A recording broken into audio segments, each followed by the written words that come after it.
wonderful AGL, a little bit of a breakdown show we're going to have today. I'm joined here with me is Ted Listens and Voiceless One, who is finally, you finally get to put the face to the voice that you hear on a lot of our lovely cast here. How you guys doing tonight? We're doing excellent. Yeah, man, I'm doing great. I mean, isn't it kind of like not the voiceless one, but the faceless one normally? Because we always hear your voice, right? I kind of feel like it's like a little bit backwards. Well, it comes from I cast. The original name came from a time that I casted until my voice gave out and I lost it. Ooh, And I thought it sounded cool, so I kept it. So hard work, man, hard work. Yeah. We dig it. Yeah, we're basically just coming in here. We had quarterfinals started there last weekend, so we were able to get we had 3 games that we were able to cast for that. But there's a lot of other games that unfortunately we weren't able to bring to you on broadcast. So we're just going to run through, kind of break down how some of those matches went. And then continue on and look forward to semifinals, which are happening this week. Some of the teams are starting to get some of their games played. A lot of this is coming on the brand new patch with the brand new map. You have the little mist areas you gotta watch out for on there. Winter Wonderland. Exactly. What a headache, right? Gonna have some interesting gameplay. I think we're gonna see coming out from those ones. So it's gonna be a lot of fun and just a ton of exciting things to look forward to coming through. But we can kind of look at one of our first divisions here. If we want to look, we'll look at the Barbarians division. We can take a look a little bit here at the quarterfinals matchups that we had. We had Swagnatronics going up against Arsenic and BNX Jaguar up against French Toast Mafia. So Ted, I don't know if you want to talk a little bit about those 2 teams, kind of maybe how those matches looked, and then we can move on to seeing how the semifinals matches might shake out. Yeah, I mean, so Maijin and I have talked about this a couple times because of the seeding that challenge itself creates as a format. Ultimately, it's possible for the number 2 seed to get a better game. What I mean that is that the 6th seeded team, like French Toast Mafia, has potential to play free range chickens, whereas Snuts could potentially have to play a more difficult team just based off of how challenge works. But at the same point, the number 6 seed rarely steps one up on the number 3 seed. So we see that here with Binks Jaguar come out on top against French Toast Mafia. We do know that these teams have played throughout the season because of the way that our group stage plays. Every team has to play each other once. We know that Snuts and Swagnatronics played each other, and Free Range Chickens and Binks Jaguar did as well. So there's definitely some history with these teams. It'll be I don't have the exact data on their the results from the season on me, but it seems like the top 4 teams are the ones that ended up making it to the semifinals, which is kind of what you want to see. You want to see the teams that performed well throughout the season consistently actually be able to compete towards the end of the finals, and the ones that are afforded the most amount of gems. So this is the gold division, if I'm right, gold and below. Yep. And it's a great starting point for a lot of teams where they really are playing more comfort picks, not a lot of like straight strategy, but they're really developing where they are. We actually, as our team, W Keys, started from the Barbarians division and worked our way through. We're into like a plat division now, but the gold division, although might be slightly inexperienced, is a great place to start. And these teams are really finding their footing and finding some success. Yeah, I think you kind of hit the nail on the head there with the gold and kind of what you can look to see from that. A lot of comfort picks end up coming out. So not you'll still have some of those meta bands, especially, but a lot of times it just ends up what are you most comfortable with in the game going through it. But yeah, we got some definitely exciting matchups. We ended up coming through 1, 2, 3, 4 in this division. So clearly the top teams ended up being the top teams I will say that that Snuts and Swagnotromics. I'm sorry, I didn't have the data in front of me at the time, but they did play through the season in week 4, and Snuts only beat them with a 2-1 victory, which means they won 3 games. It was a pretty competitive set, and to see your fourth seed being able to be competitive with the number 1 seed is always a nice thing. Which means that the variety and the teams, their skill and their ability in game Hmm. is close. It's not as far off as maybe some other divisions, some other um, tournaments that we have. So it's good to see them being close and having a fair shot at being able to beat each other. Yep, exactly. So, if you guys had to put any predictions coming in here for these semifinal matchups, what kind of things are you looking at seeing as potential? Like, who do you think is going to end up coming out on top of this division? This is a tough one. I mean, it's really going to be interesting to see how it all shakes out. Like you said, they are kind of their gold games, so they can devolve a little bit into slugfests. Not that that's a bad thing. I enjoy casting games like that, but sometimes when you have a game like that, it can be really close, right? Because you enter super late game territory. There's a million kills on the board, and it Hmm. kind of just comes down to one last team fight. So it's really kind of anybody's game. I do expect to see probably at least one of the higher tier seeds, like Swagnatronics or Free Range Chickens at seeds 1 and 2. I expect to see one of them in the finals, just because that's how seeding works. Yeah, I mean, if you also go and look at like week 7 of that division, Free Range Chickens played Snuts as well. Snuts who came in first, and Free Range Chickens was number 2 seed, but they took a game off of them as well. So it seems like potentially there's a chance for Snuts to be upset after securing the number 1 seed because Hmm. they have dropped games throughout the season. They haven't dropped sets though, so it's up to the other teams to really prove Yep. that they can put the whole set away. We Yeah. also have just had a patch.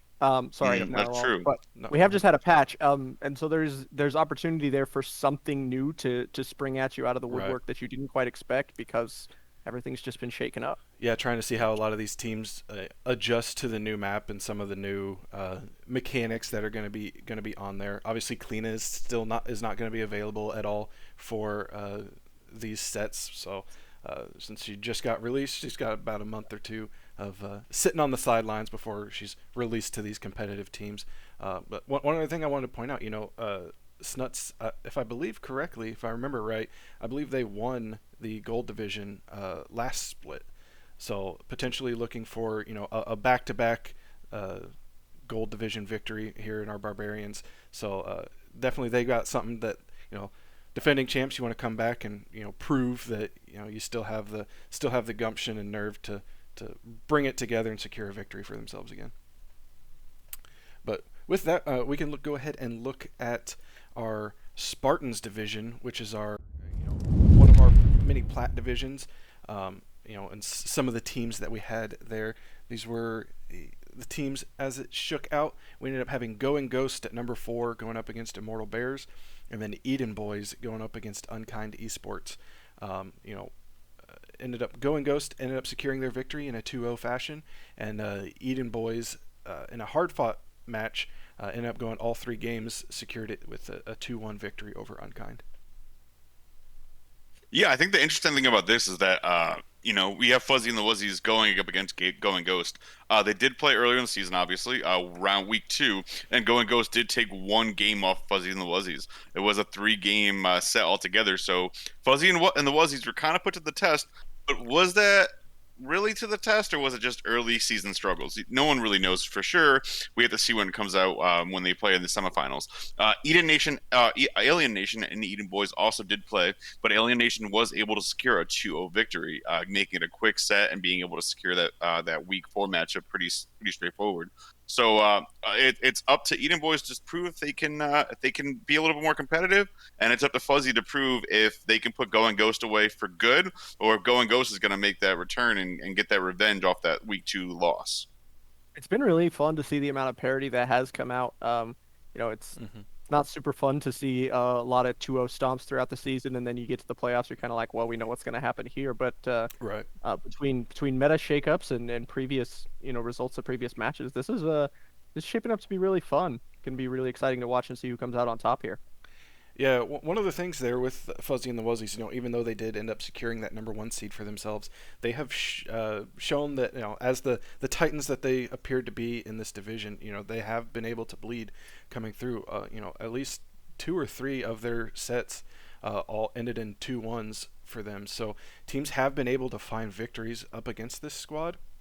So I mean, as Ted mentioned there with Going Ghost, it's going to come down to are they going to be able to find some of the success that they had in their previous games. And when it comes to Going Ghost, I'm really looking at Gasjoin 06 there, the mid laner for them. I think he's put up pretty solid performances for most of the split for that squad. So I'm going to look to him to kind of lead his team into a victory there. Definitely going to be a fun one to see how they shake up over there in the Spartans division. Yeah, definitely a lot of exciting action. So we can go ahead and move on, and we'll look at some of our Immortals division. One of our Do we have to? yeah, a little bit of a personal division here for myself and my wonderful Ted Listens over here. This is the division that me and him both play in on W Keys. So we can go ahead and just look and talk about how this division ended up shaking out. As far as like objectiveness, man, honestly, the teams that are in the Immortals division are just dope. All of them Mm-hmm. are dope. They all play their hearts out. They're all really friendly people. They're all, remiss of ever having any kind of toxicity. They're all very cool. I mean, we had to play in this Immortals division this season, and we did terrible. I mean, I can't cut it any other way. But we do have some really cool teams coming through. We see Solars and Daji's Pets, as well as Support Diff and Hot Dog Inc. We know that there was a mix of these teams playing. I mean, Solar Sentinels beat Hot Dog Inc. throughout the season 2-0. Really, this division could have gone either way, but Mm-hmm. every single team was super competitive. Every single team played their hearts out and had a good time. I mean, I believe Supportive beat Hot Dog Inc. if I remember right in the season. Um, and I Yeah, I believe that's also correct. believe Solar Sentinels also beat Dodgy Pets, and they were both 2-0 victories. But I think Solar Sentinels, yeah, I mean, so there's a mixture of these teams playing each other and mixed results. The current seeding, the top seeds accomplished what they needed to do throughout the season and 2-0 their current opponents. So we'll see if that continues. We'll see if Support Diff's still on that roll, if Solar Sentinels are still on that roll, or the underdogs can kind of pull one out for the Gipper. But not really sure. I'm always like a big underdog story fan, and I would love to see lower seeded teams be able to pull one out and sweep the rug out from the higher seeded teams. I mean, speaking of lower seeded teams, we already see one upset in round one there. Hot Ink Dog did come out on top over Mobile Ward. So, uh, first seed versus fifth seed, there's potential for a very huge upset there if cards go their way. Yeah, that's Myjin's team right there. That's our boy Myjin, and that's the squad, that's the team, and they unfortunately weren't able to finish to continue their tournament status. But it's a great point out, Mr. Voiceless. Great point out. Yeah, like I said, I think we can talk to. I mean, obviously Ted and I both played in the actual set there for Daji's Pets up against W Keys, and it was game one. Daji's Pets kind of rolled over us, which it happens. Competitive Smite is it's a hard game, but all credits to Daji's Pets. They really have kind of glowed up this split. Over last split, I think they added a couple pieces that kind of just help them out overall. A lot of them have just gotten a lot better as the season has kind of progressed here. So I'm definitely looking at Solar Sentinels and Daji's Pets to be one of the top games coming out from this division. Support Diff was kind of the obvious number one seed for most of it, but as Ted mentioned, they did drop a couple of games. I can't remember if they actually. Do you know if they actually dropped a set, Ted, or was it just a couple games? I think it was games. I don't think they actually lost a set. I mean, man, we got there. There's just some ballers, and I mean, everyone wants to kind of, dog on like the lower end divisions or the lower ranked divisions, but Mm-hmm. I mean, there are some really talented people in the lower divisions, regardless of their current state or where they're currently ranked. Yep. And that's the best part about these amateur leagues is that it allows a format for them to learn how to grow and play Smite at a higher and higher and higher level. And it's great to see these teams like excel and move on to these higher divisions every single season. Yep, exactly. Well, with that, we can go ahead and move on to our Savages division, one of our higher plat divisions. They're kind of high plat, low diamond, as it kind of shakes out. This division is fire. So we have Bull Gang that went up against Ping Diff in the quarterfinals there, and then we also had Gridlock against Gamer Hub All Stars. Which, if you did not catch it, Gridlock versus Gamer Hub All Stars was cast on the channel, so you can go check it out on. It'll be highlighted in our VODs. You can also go check it out on YouTube. I had one of the pleasures of casting that set, and when I tell you it was a phenomenal set to watch, it was a phenomenal set to watch. I think honestly one of the better sets that we've had the pleasure of being able to cast in total. So really exciting. Great plays from both of those teams. As we see, both of these ended up going all 3 games in their best of 3s. Bull Gang able to secure their victory 2-1, and Gridlock also securing it 2-1. I feel like Voices wanted to say something there before I jump in. No, all I had to say was that I got to see that Gridlock game, and that was a spicy match. I'm really excited to see what happens in their match versus Aggro Dashes only.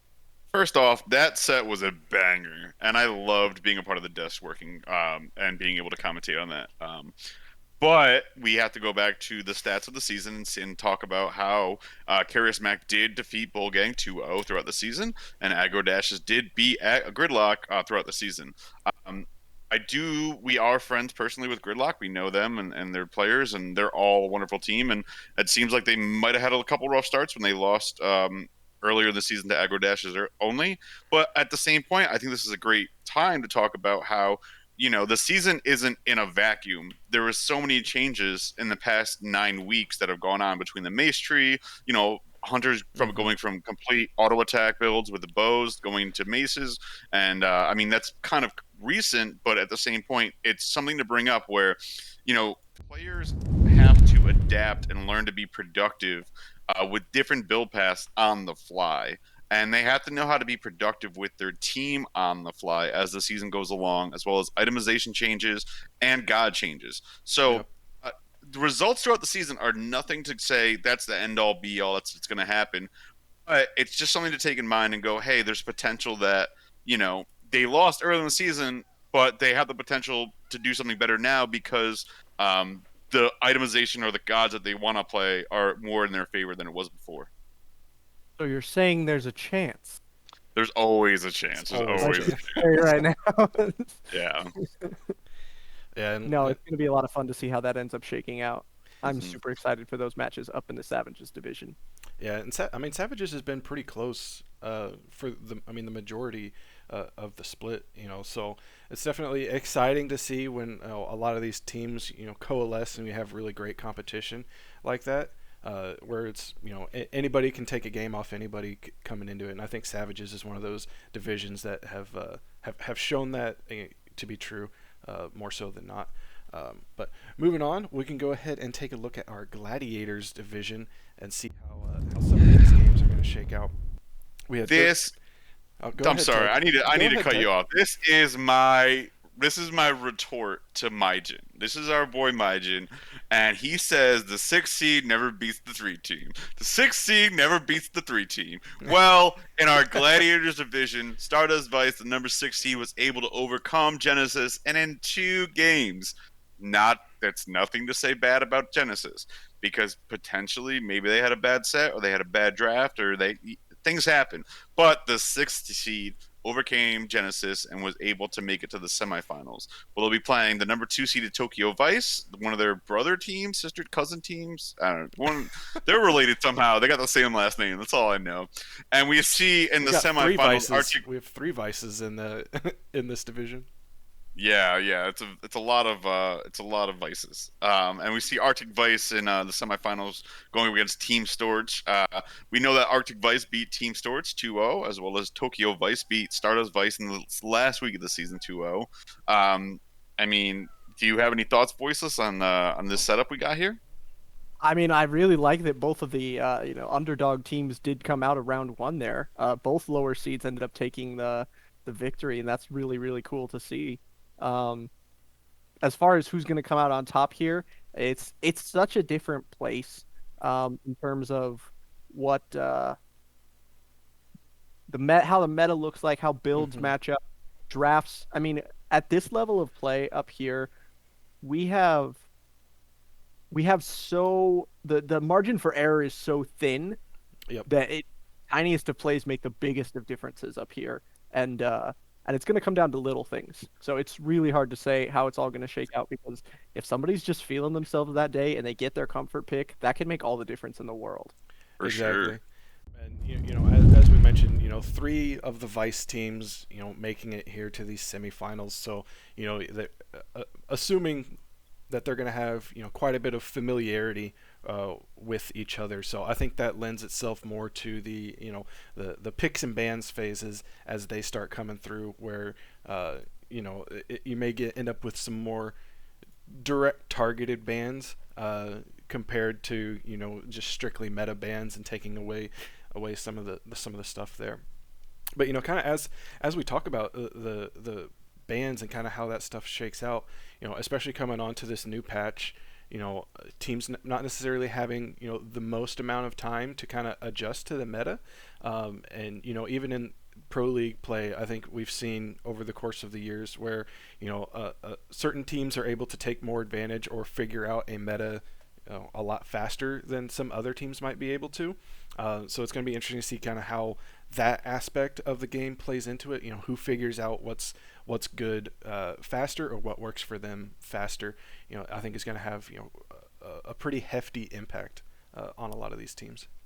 Adaptability, I think, is going to be key in terms of who comes out on top here, Hmm. because there's been so much shakeup recently, and because even within the game, being flexible to notice what item builds you need to adjust for your team in order to counter what's happening to you, what's not working out well for you, all that sort of stuff makes a huge impact. So I think that's really the name of the game here, especially at the higher tiers of play. Flexibility is going to be king. Hmm. Yep, exactly, 100%. But we can go ahead and move on and look at our Challengers division, one of our Diamond divisions here coming through. We ended up having the number 4 seeded 3DOS Esports falling to the number 5 seeded Mafia Vice. That was the set that we had the pleasure of casting here on the Twitch channel. So you can go obviously look at the VODs for that again, or if you want to watch it on YouTube, it's uploaded on YouTube as well, so you can catch the highlights and the recap of the game over there. And then we also had Brother Diff going up against one of the other W keys, no relation, in our division there, where, again, the 6th seed knocking off the number 3 seed, coming Majin. in. Majin. No shade thrown here. No, No. I'm not gonna let him live down because Majin, one of the best things about Majin, I love him so much, is because he's just a numbers person. He does fantasy football, he does football, he does college football, he does a lot of like spreadsheeting. Has a great, excellent job at spreadsheeting, but he has so much information over so much of a span of time, and he has it where I think it was like one out of like 24 matchups, the number 6 seed beat the number 3 team. And now we see it twice on the same season. So, I mean, you might have to update your spreadsheets a little bit. But we definitely do see that YQ Dreamers played Mafia Vice this season. YQ Dreamers played them in week 4, and YQ Dreamers were able to 2-0 them. At the same point, we see W Key and Waste Management also played in week 4, and Waste Management were able to 2-0 W Key. I mean, you guys, I just want to touch upon what you guys were talking about as far as learning the meta and learning how things are flowing.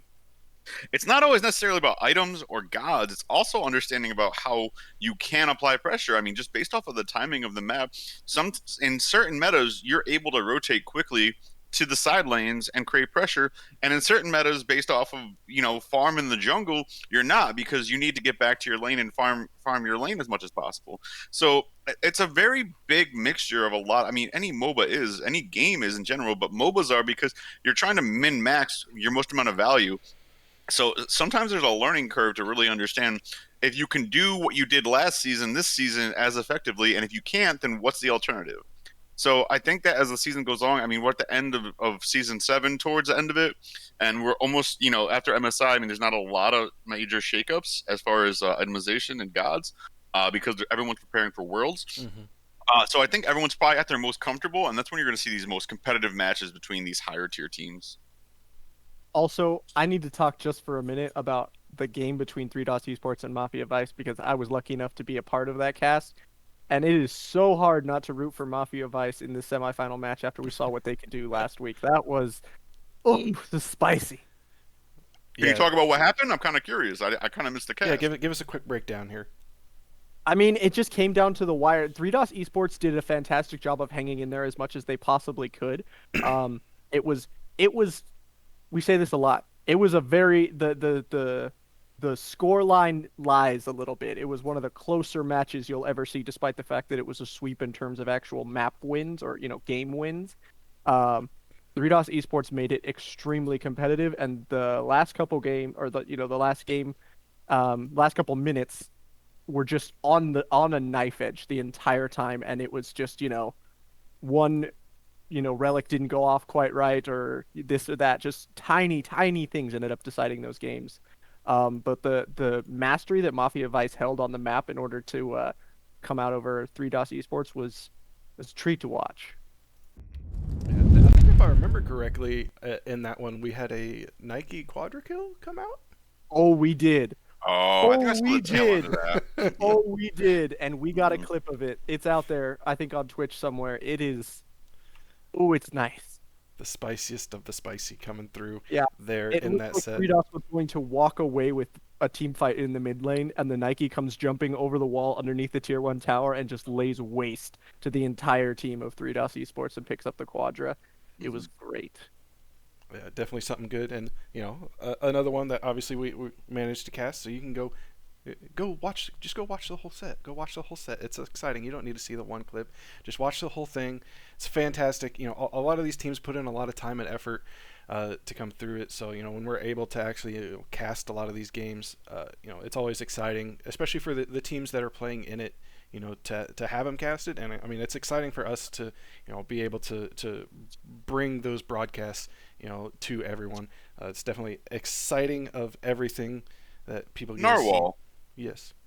I know we can watch it as a VOD here, but is there anywhere else we could watch these matchups, these casts? Is there any other link or area we could go to see what's going on? Oh, I'm glad you brought that up, Ted. You can go check them out on our YouTube channel where all the VODs get stored. So sometimes if you're watching on your phone, Twitch kind of drains your battery a little bit more so than what some other sites would. So we got them up there on YouTube, so you can sit there, watch them on your phone whenever you're bored, or pull them up on your computer at any time. Save your spot in them. It's great. It's fantastic.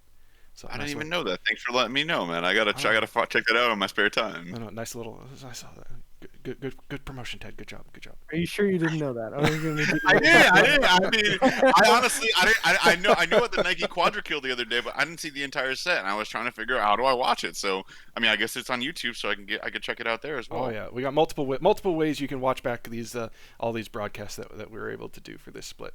But moving on, after that wonderful shameless plug that we just performed there, we'll move on to our Vikings division. Where we had another one of our lovely sets able to cast, which shameless plug again, obviously Twitch, YouTube, and go check them out there, catch the VODs. But we had Controller Diff at number 4 going up against Disabled Tables. Controller Diff able to take that one in a 2-0 fashion. And then the other casted set that we had, the final casted set that we had for these quarterfinals was Legionary Cohort going up against Best Coast, which was another 3-game set that myself and Voiceless One had the pleasure to cast together. Legionary Cohort able to secure the victory in that set 2-1. It was... Yeah. Oh, go ahead. No, I mean, I only want to jump in because I was a commissioner for this division. So I just wanted to say, it was a really hard fought division this entire season. We did have a couple teams drop, and I want to just make mention now that any teams that are looking at joining the Albion Giants League, if you don't get in at the beginning, you're always welcome to submit your team roster in the middle of the season because some teams drop at times, whether it be because of availability, whether it be because of, life things that are going on. So not all the time these teams stick through the entire season, and we need some backups. So this Vikings division actually lost 2 to 3 members or teams early on, and we were able to fill in some spots and try to create that competitive environment that we want to create. But ultimately, all the teams that made it in, did a great job, and I feel like it was pretty competitive. Controller dip, the team of B Money and his team, they do also play on controllers for sure, and for them to compete at such a high level and to maintain competitiveness is pretty impressive. B Money used to be on our squad last year. He was one of the commissioners for the divisions in AGL, and it's cool to see him sticking around with his team and performing well. He's going to have a hard matchup against the number one seed of God's Base Drop, who did have them beat 2-1 this season, as well as the Washed. They also beat Legionary cohort 2-1 this season. So it was they obviously were competitive sets. They just didn't go in the favor of the lower seeds. We'll see if this team can really just muster up everything they need to come out on top now. Yeah, that game between Legionary Cohort and Best Coast was an absolute blast. Mm-hmm. We had fun with that one. Yeah, one of the a very interesting set too. If you just look at if you just look at slash lines and kills and how the game shook out, you would not expect it to be a 2-1 in favor of Legionary Cohort. Legionary Cohort ended up being down 9 kills in that game one victory that they ended up securing for themselves. So to be able to have the mental fortitude to understand, okay, we're down 9 kills here, it seems like quite a bit, but to be able to reel it back in and secure the victory. And I think that's what you look at a lot with these diamond teams. They kind of know how to handle some of that adversity, perhaps a little bit better for having potentially just more game time, more experience, being maybe under the 8 ball there and behind. So a lot of it comes down to the mental fortitude of the teams, especially in these playoffs when so much is on the line. The continuation of your season, where pretty much everything matters going forward.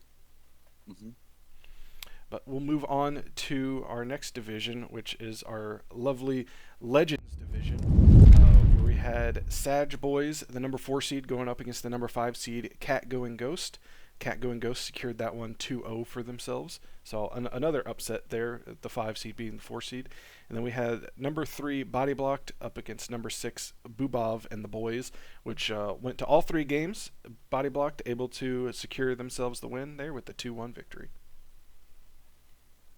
Yeah, I mean, you also one of the things that we don't talk about, or we haven't talked about up to this point, is momentum. I mean, momentum gets talked about in many sports, whether it be hockey or football or baseball, but in the esports world, if your season wasn't great, but you still were able to limp your way into the playoffs, you can create a lot of momentum for yourself. Because Mm-hmm. as soon as you get into the tournament, as soon as you get into the playoffs, you start from day one and your record is 0-0, and the only thing that matters is that you win, right? So these teams that are going into round one, I mean, we have Kako and Ghost, the number 5 seed, beating the number 4 seed. This tells you that you can place lower, and they just have the mentality that goes, it doesn't matter what happened that was 7 weeks before. All that matters is that we made it here, and we have to prove that we belong. And that's what Kako and Yep. Ghost did by beating Sag Boys there. We do know that registered flex offenders did play Kako and Ghost in week 5, and registered flex did beat them 2-0. But here's the thing.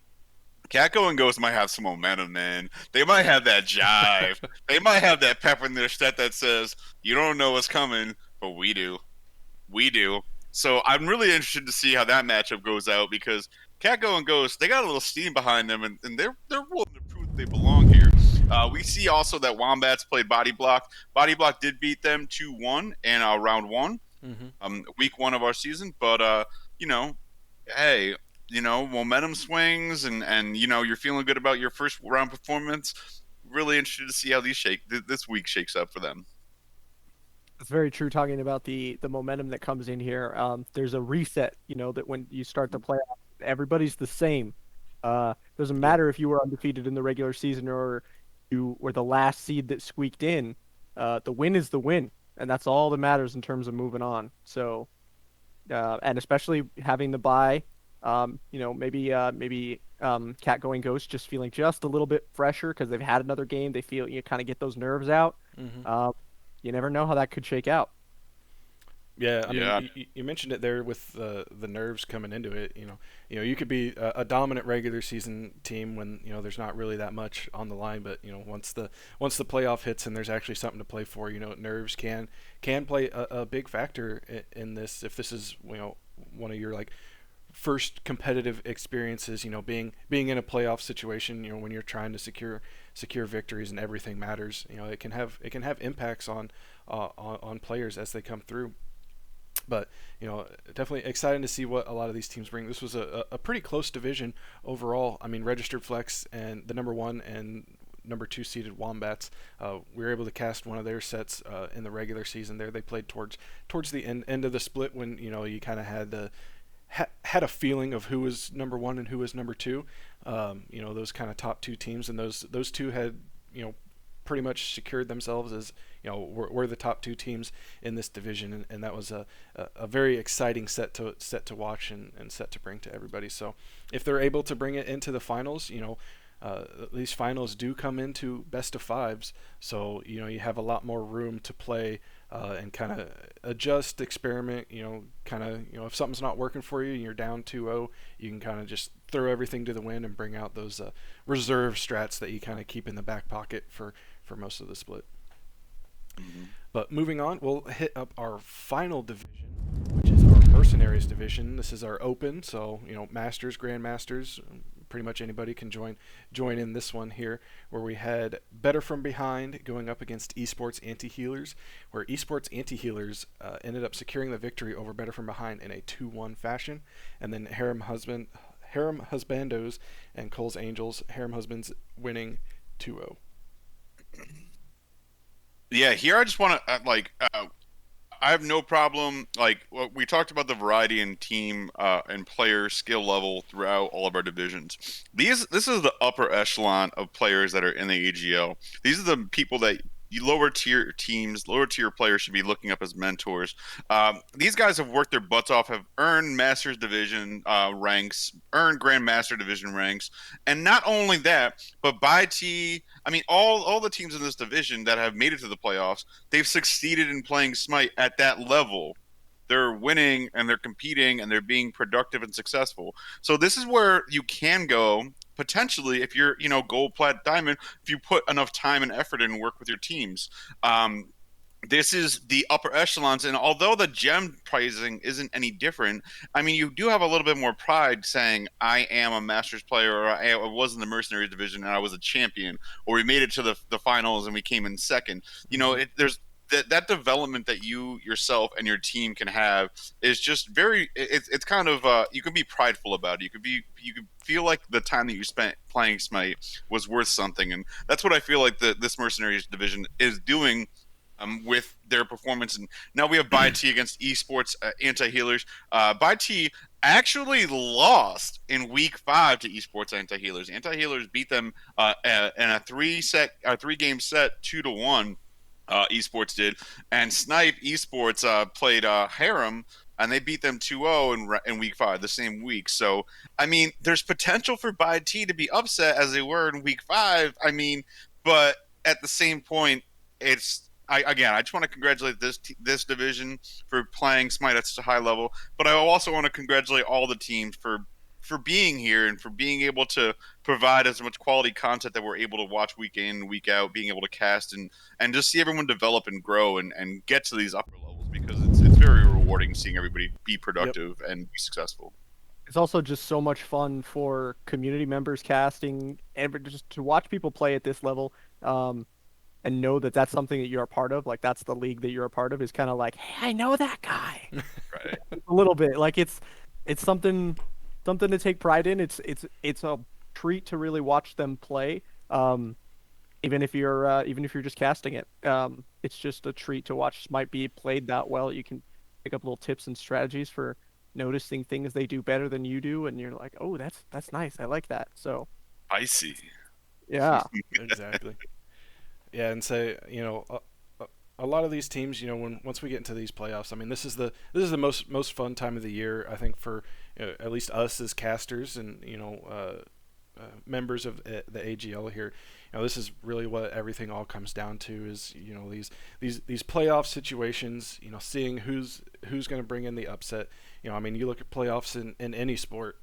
Regardless of whether it's an e-sport or a more physical sport such as football, soccer, hockey, whatever floats your boat of sports you want to watch. When it comes to these playoff times, it like we mentioned before, it all comes down to who shows up on game day, and who shows up on game day for these teams. I think is going to be one of the more exciting things that it comes to watch. It creates the most competitive environments, in my opinion, especially when everything matters and teams are vying for that number one spot for that championship for themselves. it's all about the Yeah, W. Doesn't yeah. matter if you get it's the ugliest thing you've ever seen. It takes an hour and a half to get there. There's 50 kills on either side of the board. It's all about that W, and whichever team comes away with it is the one that moves on, and that's what makes the playoffs such a fun time to watch, I think. Hmm. I think it's really. I think everybody loves a good show. Everybody loves a good movie. But what's the best part about those stories that we're telling is that there's arcs, right? There's arcs of success. There's arcs of failure. There's arcs of redemption, and the playoffs really provide you that platform to create your own arc as yourself, whether you perform poorly throughout the season or as your team, as if you guys couldn't lock it all up. So the playoffs really allow you, if you're in, to be able to control your team and your own narrative and create your own success story. And that's Yep. probably the most my most favorite part about any type of playoffs. But in Smite in particular, because it's so close to my heart, I love the game immensely. But the teams and the players are able to either seek redemption or succeed or continue their success story that they had throughout the season, and it just creates that like feel good individual feeling to just do exactly what you wanted to do from the get go. If you're able to just Yep. stick it out and perform a little bit better and make things do a couple different things different, you're able to make that success story and create that character arc and that team arc of being able to say, I am this division's champion at the end of the season. Exactly. Yeah. And, you mentioned it too with like a lot of the redemption arcs and stuff. We have some friendly banter that goes along between some of the teams. So maybe some of it's a little more personal for some people. To try to secure victories over other teams. But at the end of the day, it's friendly competition. It's exciting competition. It's the competition that we all love to see in Smite. Whether it's up at the pro level or the open circuit or even here with our Albion Giants League. Where you have multiple. I think that's the one of the most fun about our league in particular is we have opportunities for people across all spectrums of the rank scene to come and be competitive and kind of learn as you go. A good community where there's a lot of opportunities for coachings going forward. People are always open to provide input to in order to try to help teams improve and succeed more for those that are looking to do that in particular. And a lot of those teams, if you're able to perform at exceptional levels, making it to these playoffs, it's always exciting. Hmm. But I think that's going to do it for us here for the playoff breakdown wrap up. Looking at the quarterfinals and semifinals going forward. Definitely a lot of exciting content. We're going to be casting a bunch of games here coming up Saturday, Sunday, and Monday. So be sure to tune in to not just hear us talk about the games, but to be able to watch them and see them perform, see all these players' hard work and effort that they put in during the split. There's going to be a lot of exciting matchups, but like I said, that's going to do it for myself and our Wallaby. I've been joined by the ever lovely Ted Listens and fantastic voiceless one of our most favorite casters that you're going to be able to, he'll probably be on, maybe casting a couple games here this weekend. Maybe not this weekend, but we might throw him on Monday for you guys if you want to swing by, stop in, and see him perform his best work. So, but that's going to do it for us. Thanks for stopping by and watching, and we will see you this weekend. Night.